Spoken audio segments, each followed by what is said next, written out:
G'day there, so all eyes on Grant Robertson today. This will be, at least up until now, the biggest thing he's ever done. It's a bit late, of course, should have been at least a week ago if you subscribe to the argument that a week is a lifetime in business. Without wanting to read between too many lines, if you look at what Australia did last week, a little bit over $20 billion, those numbers translated down to our economy would be about $4 billion.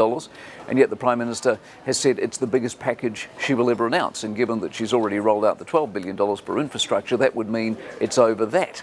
But then yesterday on my program, when presented with those facts, she seemed to balk a little bit, unless, of course, she's trying to say that the $12 billion already announced as part of today's package, then she adds another lot on top today for the grand total of who knows what.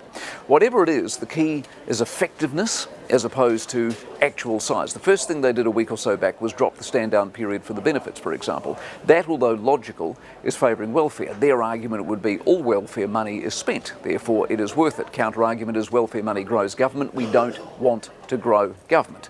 And every dollar the government handles loses economic potency every time it's handled. That's why Australia did the right thing. Massive and instant write-offs on the purchase of plant and equipment, things to encourage the economy, to keep people basically spending. Obviously, the banks and tax office play their role.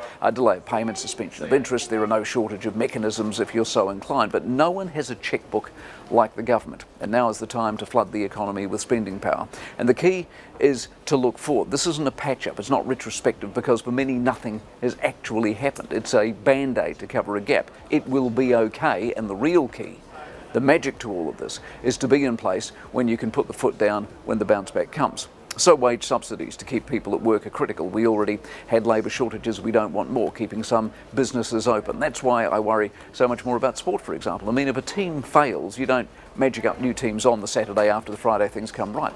This is a holding pattern where many will need help to stay afloat while they hold. But the key is not to panic or shrink or sack or close. Of course, some tragically will. That is what a recession does. But for Robertson today, it's money where his mouth is. He said the economy is in great shape.